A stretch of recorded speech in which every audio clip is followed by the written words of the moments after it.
وہ حدیث نقل کرتے ہیں. آپ فرماتے ہیں مسلمانوں اس حدیث کو یاد کر لو، اگر تم اسے یاد کرو گے تو مضبوط ہو جاؤ گے.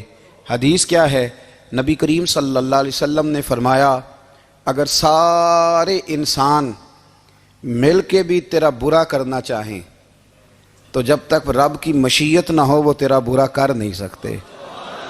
اور حضور صلی اللہ علیہ وسلم نے فرمایا اگر سارے انسان مل کے تیرا بھلا کرنا چاہیں تو جب تک رب کی رضا نہ ہو تیرا بھلا ہو نہیں سکتا.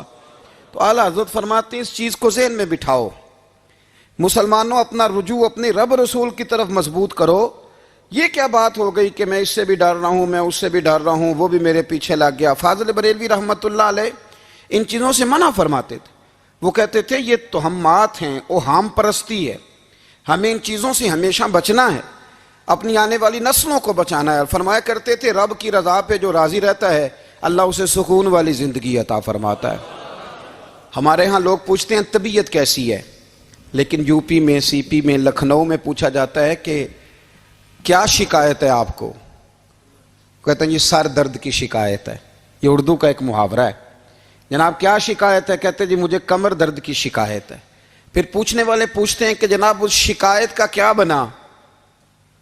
تو صدر الشریعہ مولانا امجد علی صاحب اعظمی رحمۃ اللہ علیہ فرماتے ہیں اعلیٰ حضرت کو بخار تھا تو میں حاضر ہوا تو میں نے کہا حضور شکایت کا کیا بنا؟ کہنے لگے مولانا پڑھے لکھے ہو کہ تو ایسی باتیں نہ کرو، شکایت کس سے کرنی ہے؟ رب نے جس حال میں رکھا ہے بڑا ہی اچھا رکھا ہوا ہے. شکایت کا کیا معنی ہوا؟ اللہ نے جہاں سمجھا مناسب اس نے ہمیں رکھا ہے. شکایت کیا ہوتی ہے؟ مجھے کسی سے شکایت نہیں. فرمایا کرتے تھے الحمدللہ مجھے سر درد بھی ہوتا ہے اور بخار بھی ہوتا ہے اور میں بڑا خوش ہوں. یہ وہ والی بیماریاں ہیں، یہ وہ امراض ہیں جو نبیوں کے قدم بھی چومنے آیا کرتے تھے. میں خوش بخت ہوں کہ وہ امراض جو انبیاء کے پاس آتے تھے، سر درد اور بخار، وہ مجھے لگتے ہیں. اپنی زندگی کو رضا والی زندگی بنایا. یقین بڑا کامل تھا میرے اعلیٰ حضرت کا. امام غزالی نے حدیث لکھی ہے، نبی کریم صلی اللہ علیہ وسلم نے فرمایا یقین اس طرح سیکھا کرو جس طرح تم قرآن سیکھتے ہو. آج میرے دور کا سب سے بڑا مسئلہ یقین کی کمزوری ہے. مسلمان کچی پکی سوچیں سوچتا ہے، کمزور کمزور جملے بولتا ہے، اس کو دنیا داروں کے وعدوں پر اعتماد جلدی ہوتا ہے، لیکن معاذ اللہ اللہ رسول کے وعدوں کے بارے میں یہ کئی دفعہ شکوک کا شکار ہوتا ہے. اسے سمجھنا چاہیے. فاضل بریلوی ایک پختہ یقین والی شخصیت تھے، پختہ یقین والی. بریلی شریف کے دائیں بائیں طاعون کا مرض پھیل گیا تو اعلیٰ حضرت فرماتے ہیں میرے منہ میں بھی کچھ گلٹیاں نکل آئیں. تو بعض لوگوں نے کہا شاید آپ کو بھی طاعون ہو گیا ہے. اعلیٰ حضرت رحمۃ اللہ علیہ فرماتے ہیں جو سب سے بہترین طبیب تھا وہ لایا گیا. اس نے میرا منہ دیکھ کے گلٹیاں دیکھ کے کہا خو آپ کو تو طاعون کا مرض ہو گیا ہے. تو اعلیٰ حضرت فرمانے لگے مجھے ساری بیماریاں لگ سکتی ہیں، یہ نہیں لگ سکتی. اس نے کہا حکیم میں ہوں کہ آپ ہیں؟ فرمایا نہیں آپ ہی ہیں، پر یہ بیماری مجھے نہیں لگ سکتی، یہ مجھے ہو نہیں سکتی. اس نے اصرار کیا تو اعلیٰ حضرت رحمۃ اللہ تعالی علیہ اس کو کہنے لگے میاں تو جو مرضی کر لیکن مجھے طاعون کا مرض نہیں ہو سکتا، یہ بات طے ہے. وہ ناراض ہو کے چلا گیا. اب طاعون کی جو گلٹیاں ہوتی تھی نا وہ بڑے بڑے مہینوں نہیں جاتی تھیں، تکلیف رہتی تھی. اعلیٰ حضرت کہتے ہیں میں نے اسی رات نا تھوڑی سی کالی مرچوں کا سفوف بنایا اور مسواک میں رکھ کے جب منہ کے اندر چھڑکا تو تھوڑا سا خون نکلا اور میرا منہ بالکل ٹھیک ہو گیا. سویرے میں نے کہا بلاؤ نا اپنے حکیم کو جو کہتا تھا طاعون ہو گیا ہے. تو لوگ کہنے لگے حضور آپ کو ویسے کیسے پتا تھا طاعون نہیں ہے؟ فرمانے لگے پتہ اس طرح تھا کہ اللہ کے رسول صلی اللہ علیہ وسلم نے ایک دعا ارشاد فرمائی ہے. فرمایا کسی مریض کو دیکھ کے پڑھ لو الحمدللہ الذی مما ابتلاک بہ وفضلنی علی کثیر ممن خلق تفضیلا.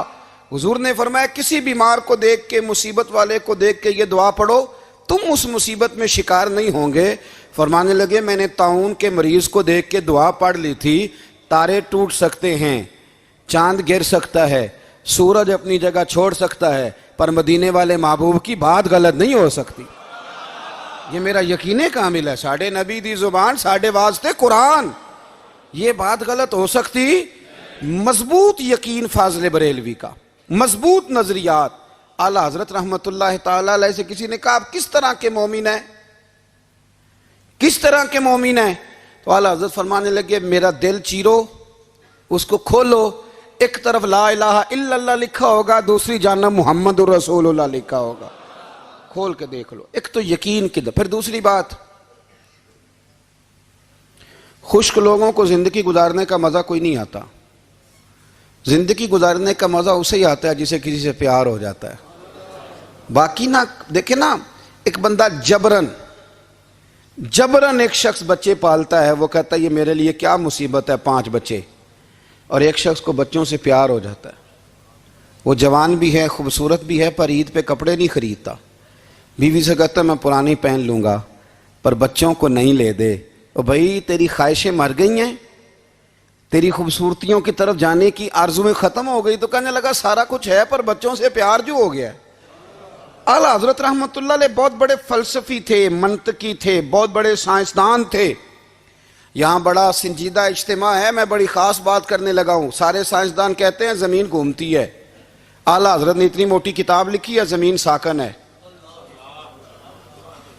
فرماتے تھے ہم جیسے مرضی سائنسدان کہیں کہ آپ نے دلائل دی ہیں، آپ فرماتے ہیں جب نبی کریم علیہ السلام کی حدیث مسلم شریف میں موجود ہے کہ جب اللہ نے زمین کو پیدا کیا زمین کانپنے لگی تو اللہ نے پہاڑوں کو میخیں بنا کے قلعے بنا کے اندر لگا دیا تو زمین ٹھہر گئی۔ فرمانے لگے جب مصطفیٰ کریم نے کہہ دیا ٹھہر گئی ہے تو سارے سائنسدان بھی کہیں تو ہم ماننے کو تیار نہیں کہ گھومتی ہے۔ انہوں نے دلائل دیے۔ وہ ہمیں نہ روز کہہ دیتا ہے ڈاکٹر آپ کی طبیعت خراب ہے، کھانسی ہے، گھر میں کسی اور کو تو نہیں؟ ہاں جی ہے جی، وہ کہتے اسی کی وجہ سے ہو گئی ہے۔ او خدا کے بندے، نبی کریم علیہ السلام نے فرمایا بیماری متعدی نہیں ہوتی، ایک سے دوسرے کو نہیں لگتی۔ اور بڑے سادے انداز میں مسلم کی حدیث ہے، ایک صحابی نے کہا یا رسول اللہ میرے اونٹ کو اس اونٹ سے خارش پڑ گئی ہے، تو اللہ کے رسول فرمانے لگے تیرے اونٹ کو تو اس سے پڑی ہے تو اس کو کہاں سے پڑی تھی؟ کہنے لگا جی وہ تو قدرتی معاملہ ہے، تو حضور فرمانے لگے یہ بھی قدرتی معاملہ ہے۔ اب ہمیں جو مرضی، اعلیٰ حضرت کے زمانے میں لوگوں نے کہا کشش ثقل ہے، زمین اپنی طرف چیزوں کو کھینچتی ہے، دلیل کیا ہے؟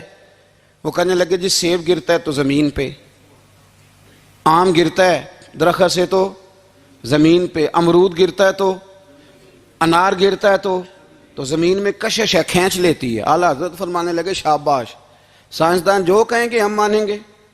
فرمانے لگے زمین نے آدھا کلو کا سیب کھینچ لیا ہے، 1.5 پاؤ کا انار کھینچ لیا ہے، پر ہم نے غبارے میں 1.5 چھٹانگ ہوا بھر دیا، وہ تو زمین سے کھینچا نہیں گیا۔ یہ کس قسم کی کش سے ثقل ہے؟ یہ ابھی 2 سال پہلے ڈاکٹر عبد القدیر خان کا مضمون چھپا تھا روزنامہ جنگ میں۔ وہ کہتا ہے مجھے وہ مولوی چاہیے تھا جس کے پاس قرآن حدیث بھی ہو اور سائنس کے علوم بھی ہوں۔ کہتا میں نے زمانے کے دروازے کھٹکھٹائے، پھر میں پہنچا بریلی کے امام کے پاس، اور کہتا ہے وہاں جا کے نہ میں ٹھہر گیا ہوں، اس لیے کہ مجھے قرآن و سنت کا نور بھی ملا ہے اور مجھے سائنس کے رموز بھی ملے ہیں۔ یہ واحد شخص ہے جو دین کو سائنس کا پابند نہیں کرتا بلکہ سائنس کو مدینے والے کا غلام بناتا ہے، مدینے والے کا غلام بناتے ہیں۔ تو اعلیٰ حضرت فرمانے لگے عجیب فلسفہ ہے نا جی، آم کھینچ لیا اس نے، سیب کھینچ لیا، امرود کھینچ لیا، پر اس سے 1.5 چھٹانگ والا غبارہ۔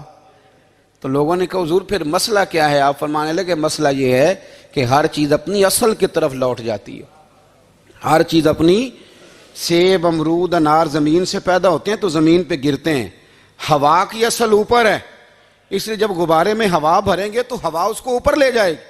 ہاں جب اس سے ہوا نکل جائے گی تو پھر غبارہ جس کی اصل ہوتی ہے ادھر لوٹ جاتا ہے۔ انسان مٹی سے بنا ہے تو جاتا کہاں ہے؟